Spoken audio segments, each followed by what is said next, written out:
Análisis de la subcuenca del Río Grande ubicada en el cantón Tizate en el municipio de Anamoros, por Caterina Elisa Samayoa, Yasmín Guadalupe Cepeda y Kevin Wilfredo Cepeda. El trabajo consta de un ensayo que habla sobre las inundaciones en la ciudad de Santa Ana y las posibles soluciones, además de las características de la cuenca como área, perímetro, longitud del río principal, longitud de la malla fluvial, su geología, tipos de suelo e hidrogeología. Posteriormente, se encuentra la memoria de cálculo que consta de hietogramas a partir de curvas IDF para 50 y 100 años, la precipitación neta, el caudal de las aguas máximo, hidrograma, tablas con caudales por intervalos de tiempo y el nivel de aguas máximo. Para finalizar, se muestran las conclusiones basadas en los cálculos realizados utilizando los software aprendidos en clase. Inundaciones en Santa Ana. Alternativas de solución.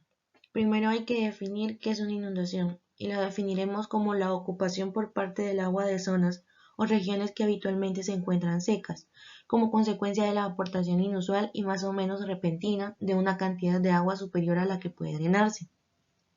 Bien sabido es que año con año durante el invierno se generan diversas inundaciones en la ciudad de Santa Ana debido al colapso del sistema de drenajes. Pero ¿por qué colapsa el sistema de drenajes? Pues en la ciudad de Santa Ana el sistema de drenajes fue construido hace muchísimos años, donde no se contaba con el gran crecimiento urbano que se generaría aumentando las zonas cubiertas de concreto, disminuyendo así la filtración del agua en el suelo. Sumado a esto, la cantidad de basura que se encuentra en las calles de Santa Ana, que hace que tape los tragantes del sistema de drenaje. Conociendo el problema, podemos hablar de soluciones. Y cabe recalcar que la Ley de Medio Ambiente dice en el artículo 10, el Ministerio del Medio Ambiente y en lo que corresponda a las demás instituciones del Estado adoptarán políticas y programas específicamente dirigidos a promover la participación de las comunidades en actividades y obras destinadas a la prevención del peligro ambiental. Pues parte de la solución podría ser las instituciones del Estado trabajando de la mano con la población, generando campañas de limpieza, campañas de prevención, campañas de concientización, pero parece que en nuestro país, si no se da la información de una manera alarmante, infundiendo miedo, las personas no toman acciones para revertir esta situación. También es necesario mejorar el sistema de drenaje de Santa Ana. Es por eso que en el corriente año se están generando diferentes obras en diferentes puntos de la ciudad de Santa Ana. Y es así que Fovial está generando algunas obras. Por ejemplo, esta dice: el principal objetivo es sustituir la actual tubería de aguas lluvias, que ya no da abasto para la cantidad de líquido que recibe y genera problemas de inundación en la zona. Los ingenieros encargados de la obra explicaron que consistirá en una bóveda de mayor capacidad de captación de agua, por la que pasarán las aguas lluvias y servidas que bajan de la parte alta de la zona suroriente de la ciudad.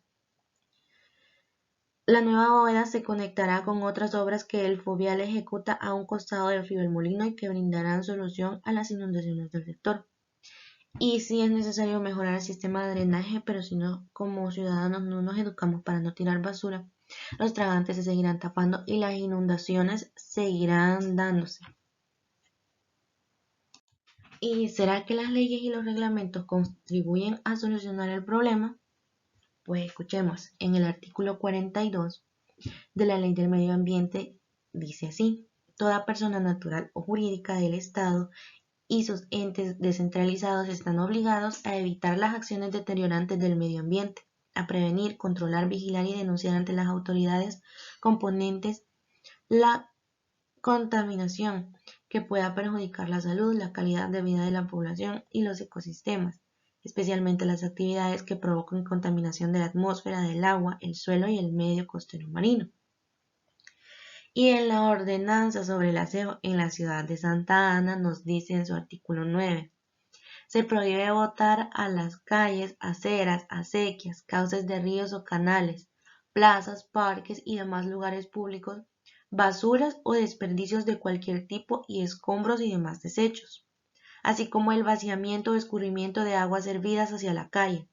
Asimismo, se prohíbe la quema de basura u otros desechos y hacer depósitos de los mismos en lugares no autorizados por la municipalidad. Los desperdicios y basuras de cualquier tipo deberán ser depositados en los recipientes instalados con este fin. Los escombros u otros materiales solo podrán depositarse en la vía pública con previo permiso municipal. Y es que en una situación ideal, si se cumplieran las leyes, se podría decir que ayudan a solucionar el problema. La situación aquí es que leyes y reglamentos existen, pero no se hacen cumplir. Como ciudadanos tenemos la obligación moral de denunciar las situaciones contaminantes que podamos presenciar, pero si no denunciamos, ¿cómo las autoridades van a actuar? Además de esto, cuando se denuncia una situación de estas, pocas veces son tomadas en serio o presentan procesos burocráticos para generar soluciones o aplicar sanciones. Se podría decir que las leyes sí ayudan, pero las instituciones encargadas de velar por el cumplimiento de las leyes, no. Características de la cuenca. El área nos da un total de 13.618.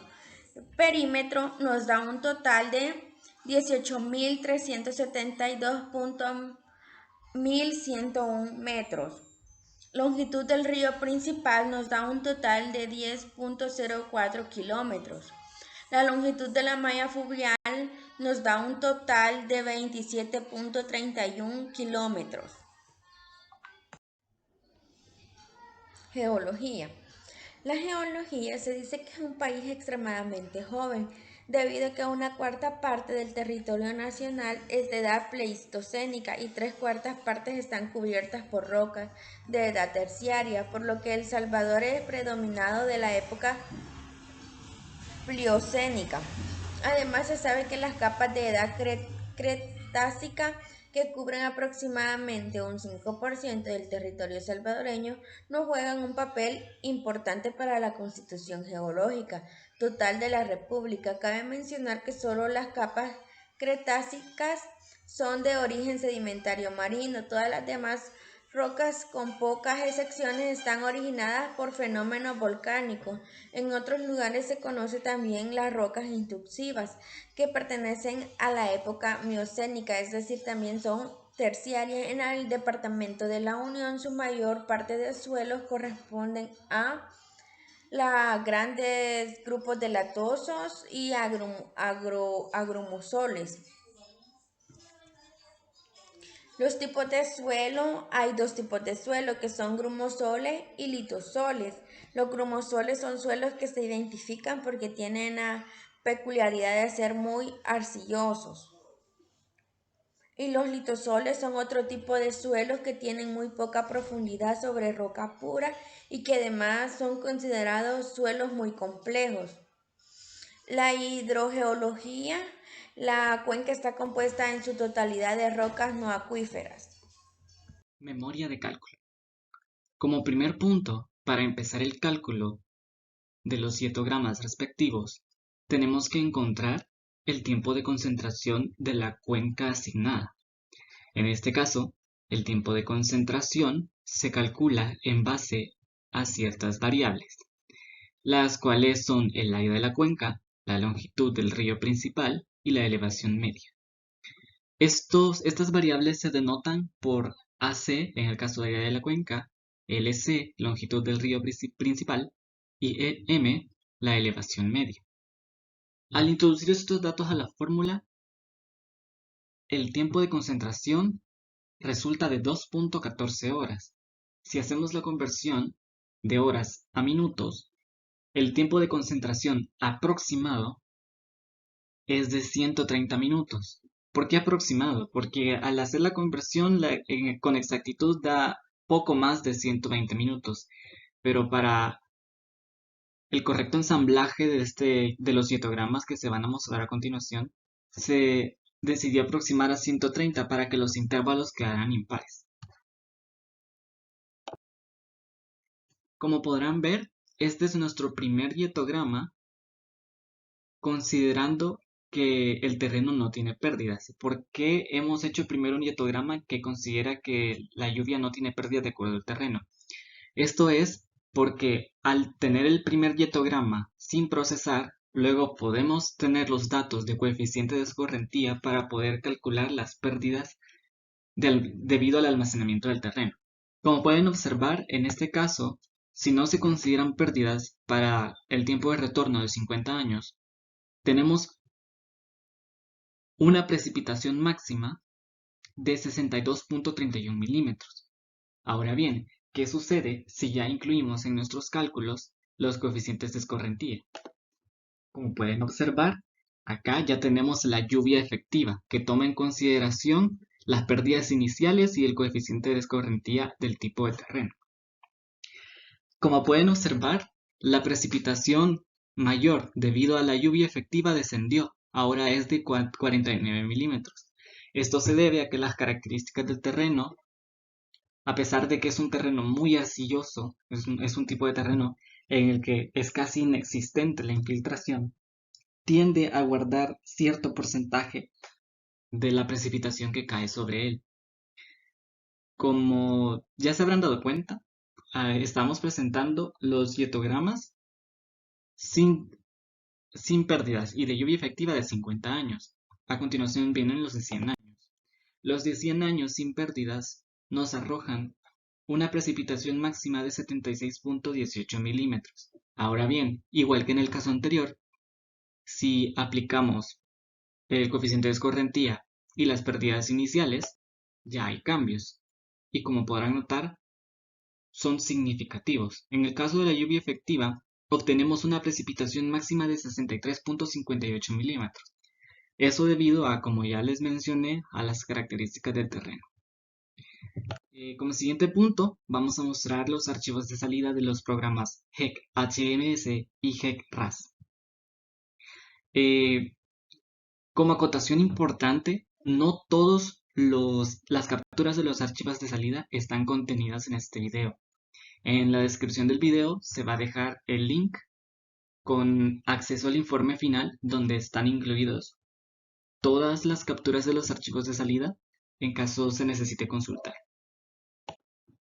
Bueno, en el caso del caudal máximo, para el tiempo de retorno de 50 años, obtuvimos un caudal máximo de 129.6 metros cúbicos por segundo. En este caudal máximo, debido a la forma en la que se ingresaron los datos a HEC HMS, ya se toman en cuenta las pérdidas iniciales, precisamente porque los dietogramas de lluvia efectiva fueron los dietogramas que se ingresaron a los programas, al programa HEC HMS. El caudal máximo para el periodo de retorno de 100 años es un caudal de 168.4 metros cúbicos por segundo. Estos son datos muy importantes, porque con estos datos nosotros vamos a poder construir el nivel de aguas y la sección transversal de del río asignado en el programa HEC-RAS que se mostrará a continuación. El hidrograma de Clark. Como pueden observar, se muestra el hidrograma de Clark para el tiempo de retorno de 50 años. El hidrograma de Clark nos permite ver de forma más clara la ubicación temporal del pico obtenido en metros cúbicos por segundo de caudal máximo. ¿Por qué es importante la gráfica que nos demuestra tiempo y caudal? Precisamente porque a través del hidrograma de Clark podemos observar que el caudal máximo se da tiempo después de ocurrida la precipitación. Eso quiere decir que el tiempo de control siempre debe ser mayor al tiempo de la precipitación, porque de lo contrario, el flujo máximo no se toma en cuenta correctamente. Para el caso del hidrograma de Clark, para el tiempo de retorno de 100 años, de igual forma se nos muestra la curva en relación al tiempo y al caudal, y de igual forma podemos observar que el pico de caudal ocurre terminada la precipitación principal. Aproximadamente 10 o 15 minutos de terminada la precipitación, ocurre el caudal pico. Estos que están observando la sección transversal son los archivos de salida del programa HEC-RAS. A través del programa HEC-RAS se ha modelado una sección transversal del río que nos permite hacer cálculos o previsiones sobre el nivel del agua. Como pueden observar, para el caso de los 50 años, el nivel de agua es menor que para el tiempo de retorno de 50 años. ¿Por qué sucede esto? Precisamente porque en las ecuaciones de intensidad, entre más alto sea el tiempo de retorno, los caudales tienden a ser más altos. Como siguiente punto, se muestra el nivel de aguas. El nivel de aguas para 50 y 100 años. Pueden observar en ambas imágenes, se aprecia quizás de forma más en perspectiva la sección transversal del río, incluyendo su nivel de aguas. La línea roja indica los estacionamientos de los bancos izquierdo y derecho, y el rectángulo celeste indica el nivel del agua en ese momento. Claro que el programa HEC-RAS nos brinda los archivos de salida de una forma un tanto arcaica, pero precisamente son muy fáciles de entender. Y igual que en el caso de la sección transversal, podemos apreciar que en el caso de la corrida de 50 años, el nivel es menor que en el caso de la corrida de 100 años. Precisamente porque a mayor tiempo de retorno, mayor caudal. Conclusiones. En cuanto a las conclusiones, tenemos que hablar de 4 puntos muy importantes. El primero es el tipo de terreno. Tenemos que hablar del tipo de terreno porque el tipo de terreno que posee la cuenca del cantón Tizate es un terreno muy arcilloso. Este terreno arcilloso lo que provoca es que los niveles de infiltración en el suelo y subsuelo sean muy bajos, y aunado a esto, el subsuelo del cantón Tizate posee rocadura, en el sentido en el que el suelo arcilloso está asentado sobre roca que no permite la infiltración de agua de la precipitación caída. Otro punto importante es el uso de suelo. En el caso del cantón Tizate, nos encontramos con una situación que no es tan común en zonas suburbanas, que es la existencia de bosques naturales en casi la totalidad de la cuenca. Estos bosques naturales ayudaron precisamente a que el coeficiente de escorrentía Cn no tuviera un valor tan alto, porque los árboles y sus raíces ayudan a la infiltración de agua en el subsuelo. Entonces, gracias a la consideración en los cálculos, el coeficiente Cn para la cuenca de Tizate resultó ser de 84, cuando en realidad, dadas las pobres condiciones que existen en el cantón, hubiera sido casi de 100 puntos. En cuanto a las consideraciones de cálculo, podemos hablar sobre las formas en las que nosotros pudimos elaborar los cálculos de los hidrogramas y algunas consideraciones que tenemos que tomar en cuenta para el cálculo de los coeficientes. Es muy importante denotar que, dado a que nosotros no disponemos de información exacta, no podemos trabajar con coeficientes ponderados, porque es claro que en un cálculo no podemos decir que la totalidad de los 13 kilómetros de una cuenca son bosques naturales. Es más que obvio que habrán lugares donde hay construcciones, donde se usan terrenos para cultivos y etcétera. Entonces, consideramos que para los cálculos tenemos que disponer de mucha más información del terreno para poder calcular un coeficiente de escorrentía que sea ponderado. Ponderado porque si bien se ha escogido un coeficiente de escorrentía que representa moderadamente la cuenca, obtener un coeficiente ponderado nos permitía obtener con más exactitud un coeficiente de escorrentía adecuado para la totalidad de la cuenca. Entonces, como recomendación, nosotros sugerimos el uso de diversas ecuaciones para el cálculo del tiempo de concentración. ¿Por qué? Porque si nosotros nos basamos en una sola ecuación, es probable que los tiempos tiendan a variar. Varían debido a que cada ecuación ocupa variables muy diferentes. Entonces, como primera recomendación, proponemos la utilización de diversas fórmulas para el cálculo del tiempo de concentración para obtener un tiempo de concentración promedio que sea más exacto y representativo de las características morfométricas de la cuenca. Como segunda recomendación, recomendamos encarecidamente el cálculo de coeficientes de escorrentía ponderados, que tomen en cuenta la totalidad de los usos y de construcciones e infraestructuras existentes en la cuenca. De nuestra parte, esto ha sido todo. Agradecemos mucho su atención y les deseamos un feliz día.